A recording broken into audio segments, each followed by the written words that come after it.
Click on the File tab.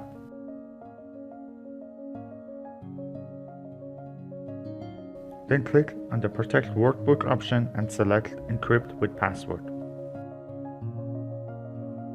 In the new window, enter a password and then click OK. Now re-enter the password for verification and press OK. Save the Excel file. Now if you close the file and open it up again, you will be prompted to enter the password.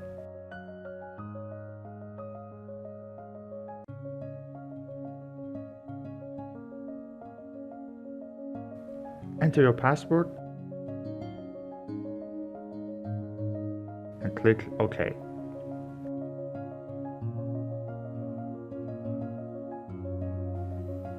If you want to remove the password,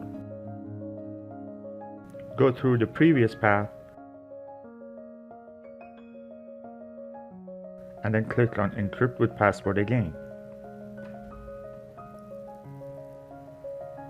Remove the password in the field, then click OK and save the Excel file.